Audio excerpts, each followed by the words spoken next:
Thank you, sir.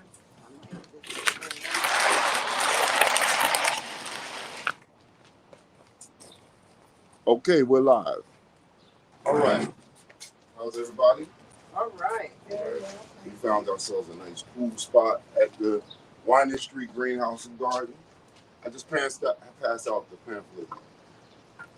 Um, this, as you see, the honey, which I didn't bring a bottle up here, but I will get some in a minute, is nice. That's neighbors and community empowered. Little background on that. There was a Miss Diane Carlson. I don't know if y'all know Miss Diane. She's is she still with us? I haven't talked to her. Anyway, Miss Diane Carlson was involved with me at Refile down in Newark a few years back when Ross first came to office, and we were charged with creating some programs. It's since been defunct, but and some of the acronyms she came up with, she was like brilliant with coming up with these acronyms. One of them was, love. I forgot that's the one that didn't fly. Everybody loved that one, but she came up with this other acronym called NICE, Neighbors and Community Empowered. And I leaned over and I said, we're about to have the vote. If they don't vote for NICE, can I roll with it? And she said, yeah. So I always give her credit. She said, yeah, go right ahead. I know you're sincere about what you're doing. I forget the name of the other thing because, like I said, it's too fun. But NICE became a personal movement, but we also started a nonprofit in 2012, Ampere Civic Improvement Association, and we've since associated these things that I personally was doing with the beekeeping, but also had a nonprofit that was for community revitalization, and something that I've always advocated for, and it became kind of like conflicting to be going in two different directions, personally and as a nonprofit, so we just brought it in. And it's in a timely manner, because right now we're in dire need of taking control of our environment. We're in dire need of taking control of our water. We're in dire need of taking control of our food in particular. What a lot of people don't know about honeybees, which I didn't know until I took a class with Rutgers, was that the state insect for the state of New Jersey is the honeybee. You know? And how many people knew that? It makes sense, though. Yeah. Yeah. I would make, for the garden state, it does make sense. Yeah. And that's something I say all the time about, we look around our community and they say this is a food desert. When I grew up in East Orange, and I'm aging myself, but other folks too, I used to be able to leave on a day like this in the summertime. I could have breakfast at home, and I could run around the neighborhood and eat all day and not go into anybody's house. Because there was cherry at the Blues house next door. The Blues were my next door neighbor. They had a whole fence line that was an entire grapevine. The whole fence line was grapes. We had a cherry tree in our backyard. The Houston family had an apricot tree, a crabapple tree, and an apple tree in the front of the yard. This is what our neighborhood looked like. You had all forms of insects, from praying mantis. When's the last time you seen a praying mantis? We just saw one the other day. Oh, you did? Yeah. Okay, but I'm talking about they were always around. Praying mantis, ladybugs, just so much that you can go outside and entertain yourself, walking around, eating fruit and entertaining yourself with the vision of what's around you. But we hope to bring that back. So one of the things we've adopted this year is, they say we're a food desert. I'm saying we go from food desert to food forest. Move back into where we're vital.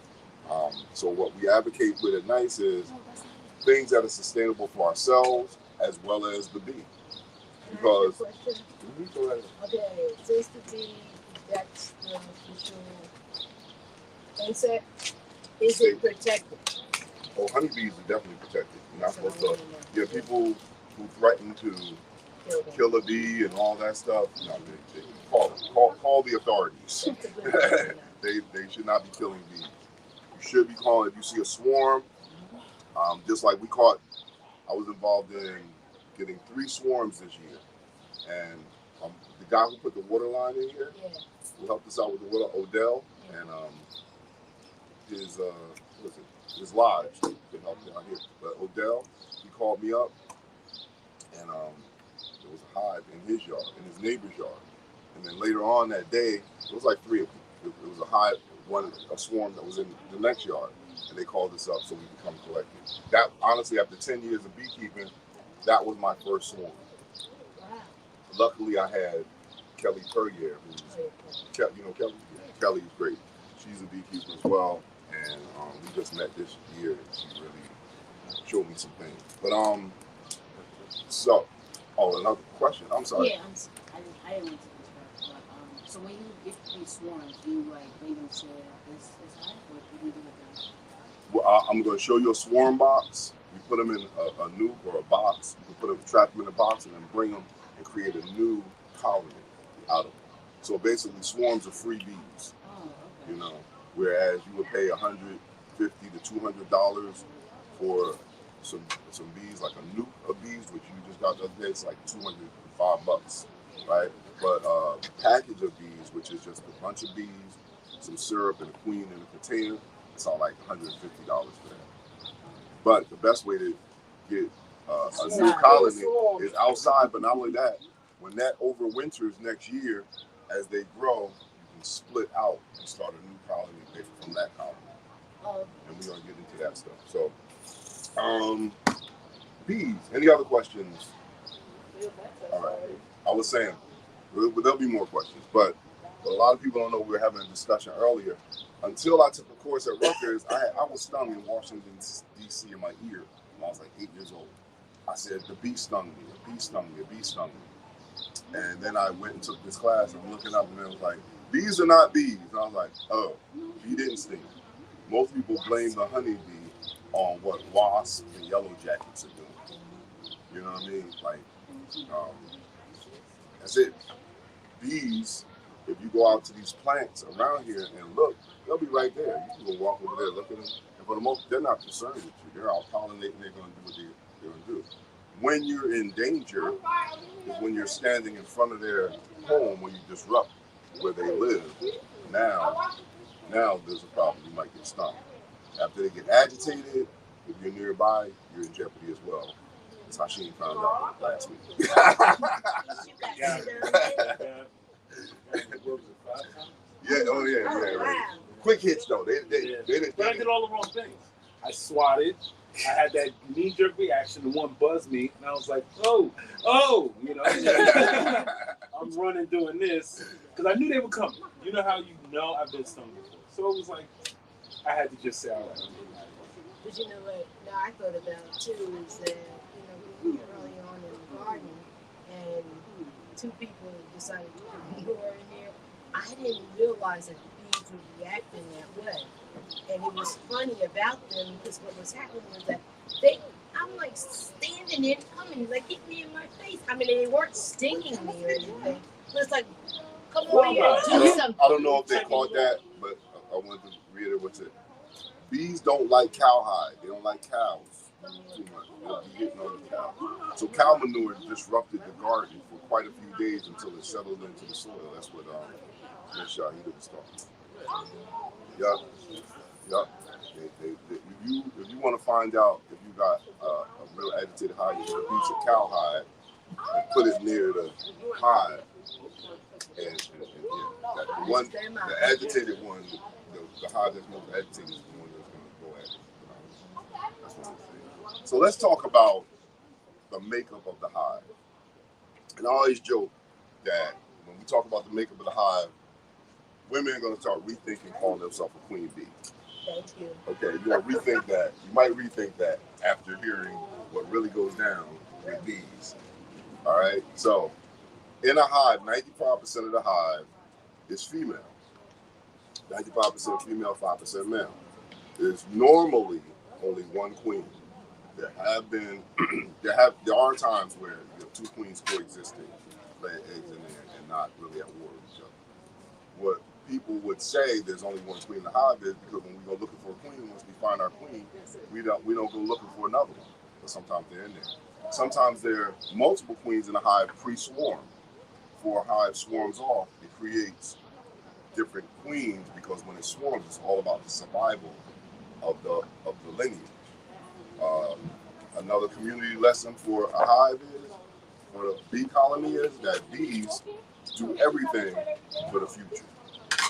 A lesson that we really should hold tight to. They do everything for the future. They do everything for the kids. They do everything for not them. That's why they'll sacrifice their life if you come to attack their hive. They're trying to attack that brood. The brood is the eggs and the developing children. Okay. I said 95% of the hive is female, 5% male, and one queen. Normal. The queen will take a mating flight, right? Once she emerges, when the queen is created, she emerges out of herself. She goes and takes a mating flight within 2 weeks of her emerging, right? And she goes out and she finds swarm, basically, of male bees, which we call drones. So the drone bees of another colony, not her drones, not her offspring, they are out there flying around looking for a queen that's going to come around. The queen has intercourse or sex with 15 to 20 bees. Okay? Every one of those drones, when a drone has intercourse with a queen, they die. They're done. They're over. Life is over. They come and they go. Call it the real definition of a deadbeat dad. He's done. He's got no more to do. You love that joke. I do love it ever since 2015. Yo. The real definition of a deadbeat dad is a drone. He's out of here. Drone's life is this. I'm gonna go through the drone's life. I'm gonna go with the drone. The drone's life is basically the months of summer, like from the spring right into first frost. 3 to 6 months is the life of a bee on average. 3 to 6 months. The worker bee, they extend their life through the winter. So if they came in right before the thing, they're going to make it to the winter into the latter months. The drone is kicked out on first frost. You will see a pile of bees in front of the hive when on first frost because there's no need for a drone. Kick them all out. There's only need for the females. They do all the work. They nurse the eggs and they bring them to full maturation. So drones are no longer safe. They kick them all out. How the drone is made, how the workers are made. The queen bee lays up to 2,000 so eggs a day, right? If she fertilizes the egg, it's a female. If she just drops an egg in there and they take care of it, that's going to be a drone. So unfertilized egg is a drone. So when the queen's life, queens are 3 to 5 years. I'll say a little over 3 years, about 3 to 5 years is the time they give. The queen might run out of fertilizing material when it was 15 to 20 because she's only big enough for him to play once. And then she'll just start laying drones. So if you have a colony full of drones, either you got a dead queen and you got a laying worker, because that happens too. But in absence of the queen, you'll get worker bees who are not queens who will just start laying eggs. And they're unfertilized, of course, because they haven't mated, and they'll just have male bees until their colony's dead. First frost, everything's going to be out here. Whatever survival females ain't gonna make. Okay. Grandma.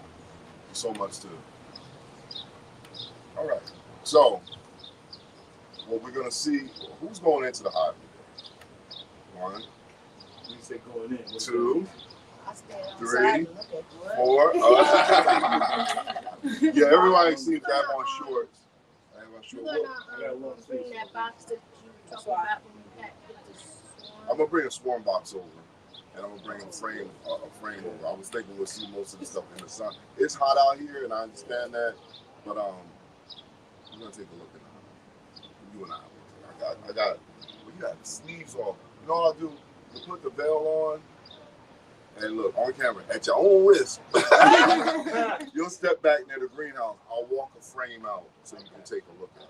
And anybody else, if you want to stand at the greenhouse, I'll walk a frame of bees out so you can take a look at it. So our biggest, as a beekeeper,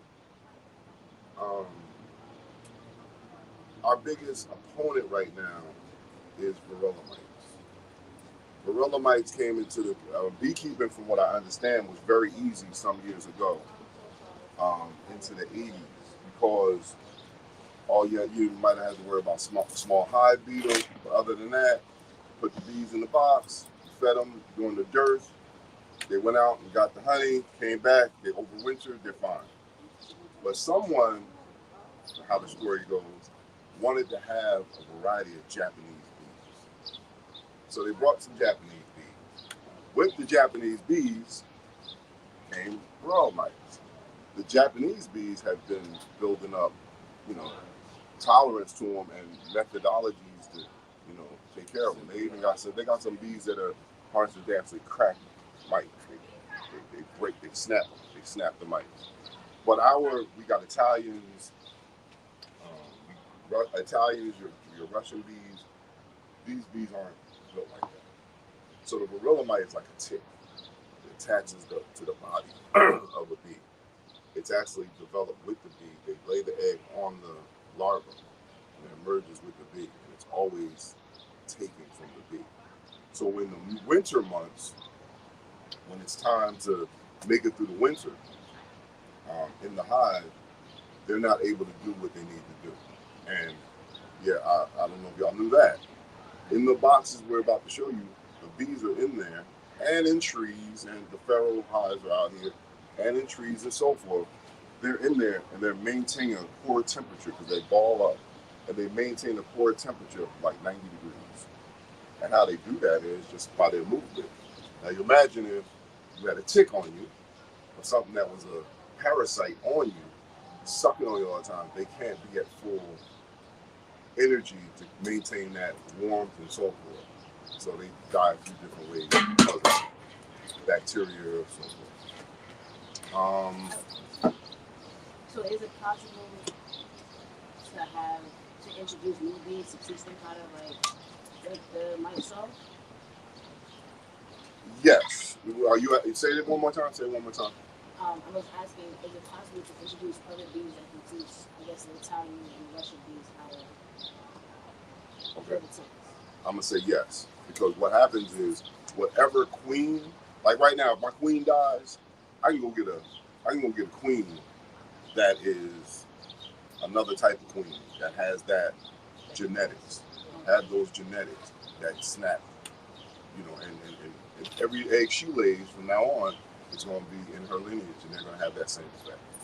So yes, the whole question is, I haven't done that, so that's out my preview. I know the answer is yes, but the question is, can they live in the Northeast? Can they stand our winters? You know what I mean? Are they going to deal with the other aspect? The bees that are hardy here are the Italians. They work for us, and they're more serene. So everybody likes Italians. I dealt with a few others besides Italian, but everyone likes Italian because they're a little mellow.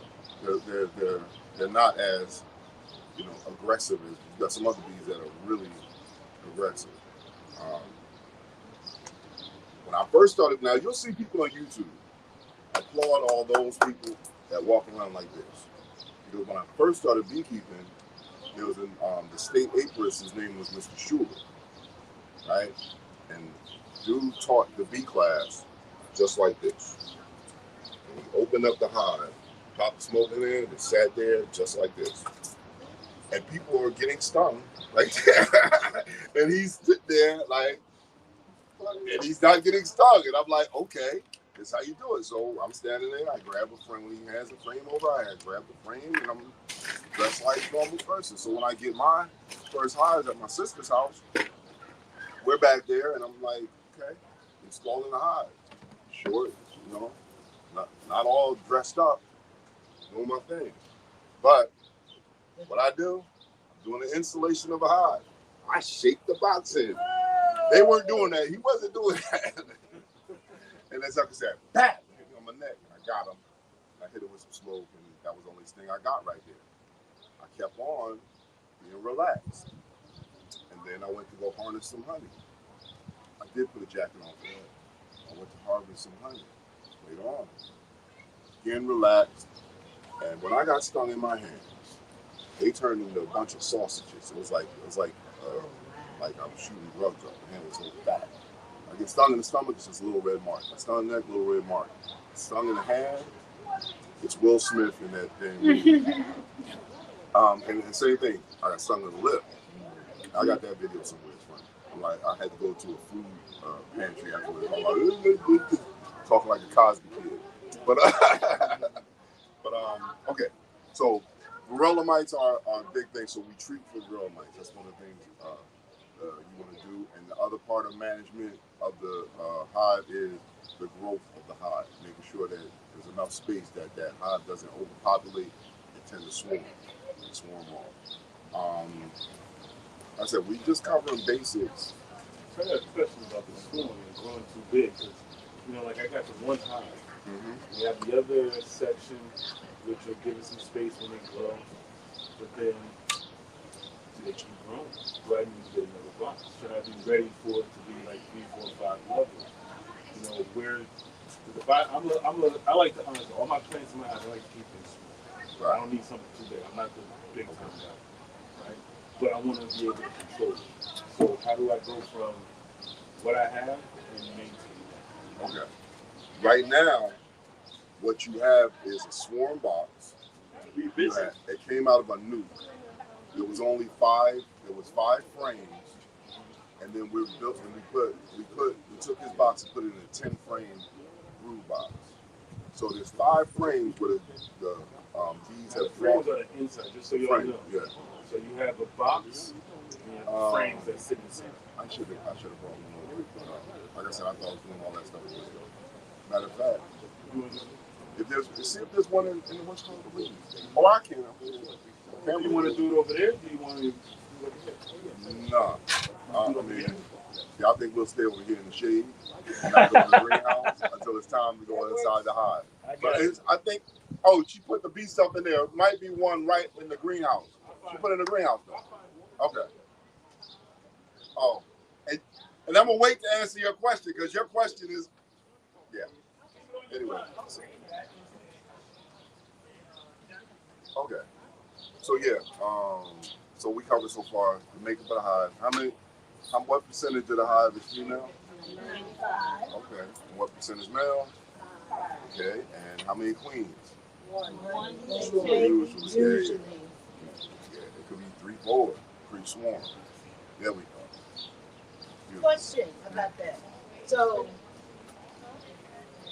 the drones and the workers could also be females as well? The what? The drones and the workers could be females as well? No, a drone is a male bee. Just solid. All workers are female. Okay. So this is not a deep frame.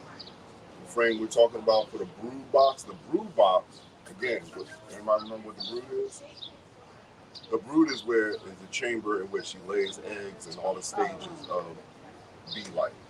It's actually like that long, right there. So this is what I was talking about. So Hashim got a nuke, which this is a nuke box. A nucleus, we call that nucleus. A 5-frame nucleus box. This is one my man Antoine made. So there's frames on it in the nuke. And they're usually deeps. It goes in deep.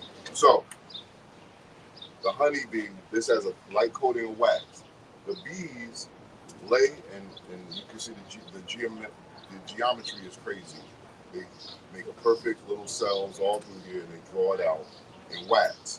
That's making the place for the bottom of the ball, which is stuck. But okay, great, thank you. So you got a deep with a full frame. You got a deep, and like I said, it's what they build it out in little geometric form, and they drop it. The queen will drop her eggs in there. She usually does that in the more centered what's called, as you saw when we pulled up his, on the outside frames, thought I had a beat. On the outside frames, you'll have wax. Honey. They store a lot of honey. When she does a pattern, they'll have honey on the outside and little pollen and so forth, and her brood pattern will normally be on the inside. That's a good brood pattern. Okay? So, to answer your question, it's almost August, and you got a hive that has 5 drawn out, meaning that they produce wax on both sides of the frame, and they're going all across, and the queen is laying eggs. Now, we introduced it to a box. This is actually an 8 frame, but we'll use this. We're introducing that to a box with more spaces. So we put 5 frames like this in there on both sides of those 5 frames that are drawn out where the queens lay eggs. So what's going to happen is they're going to be taking all their energy. The queen's going to be doing what she's doing in those inner brood boxes. When those bees emerge, they're all going to get to their job of first. We're going to get to that. The jobs of each bee. They have to have 4 stages, right? To get to that.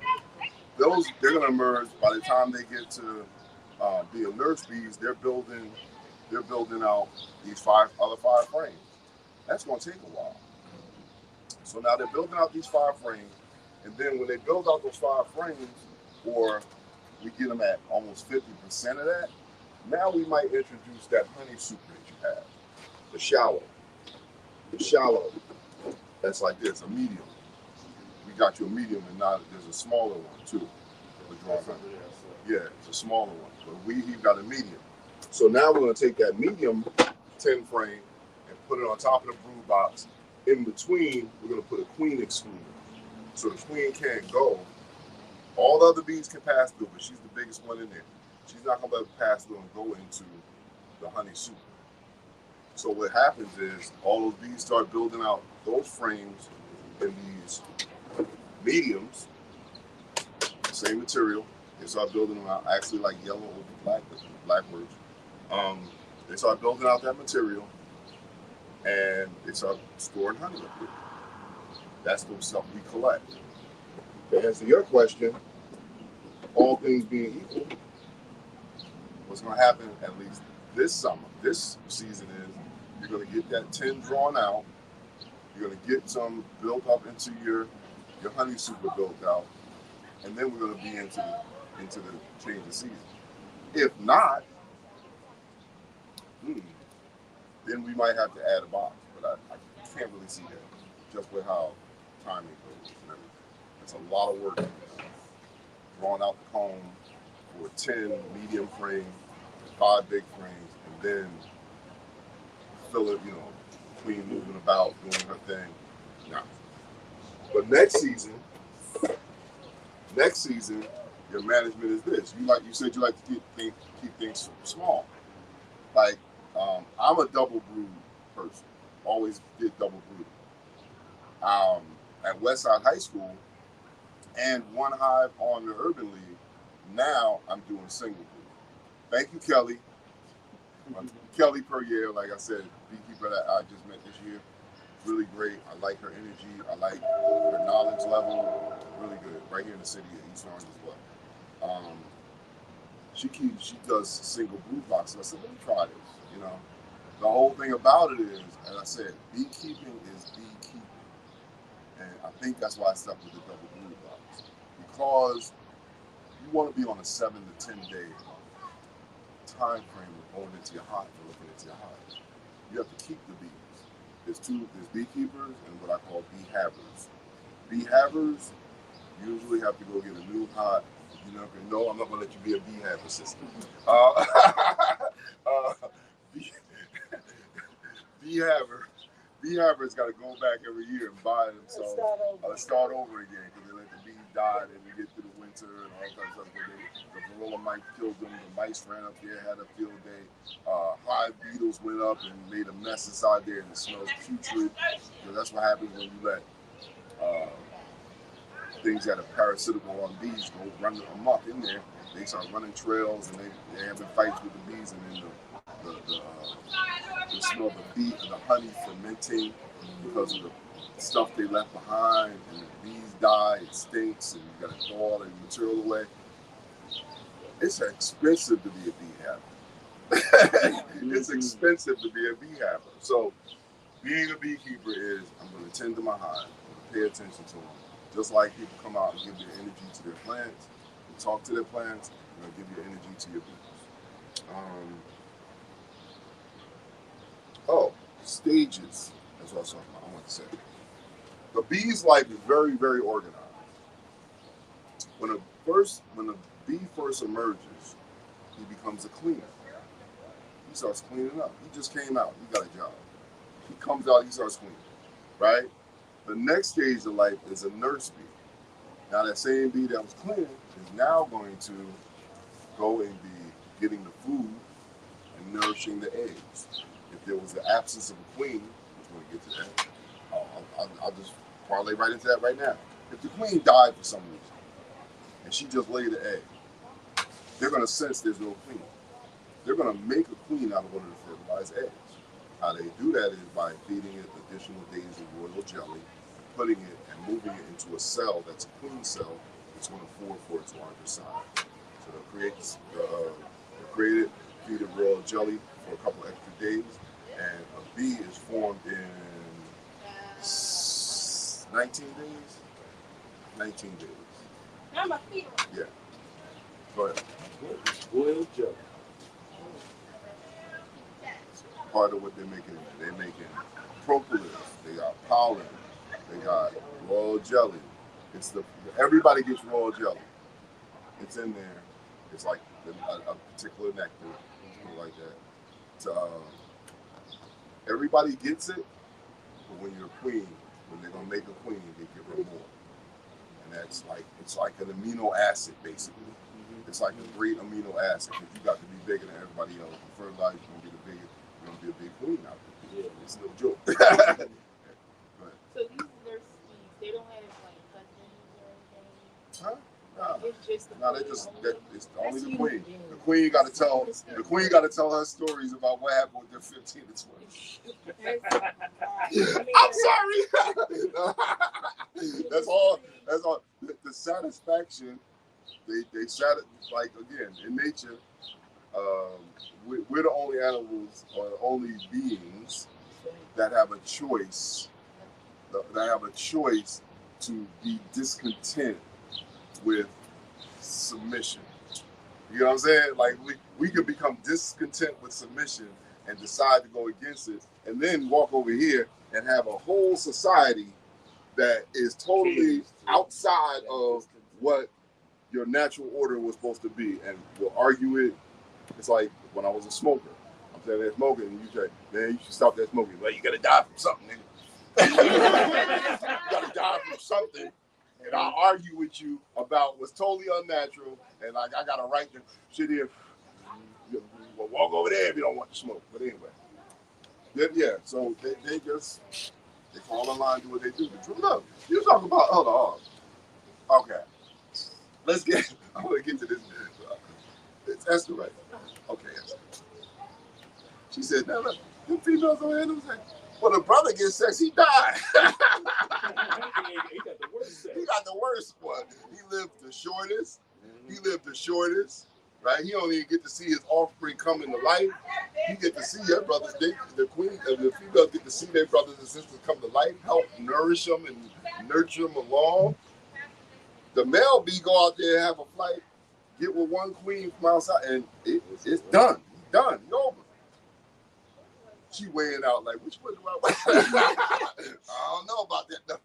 I don't know about being a nun bee. No, okay, I'm sorry. Oh man.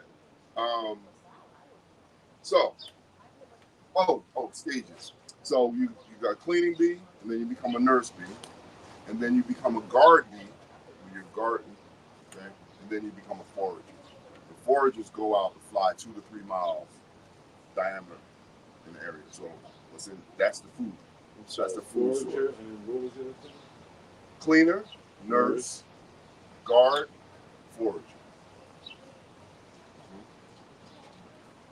So, and again, talking about 3 to 6 months of life, depending on the needs of the colony and what's happening. And if you get caught by a hornet or something, hornet snatches you up out of the air, or a bird snatches, and that happens with queens and everything. Part of life.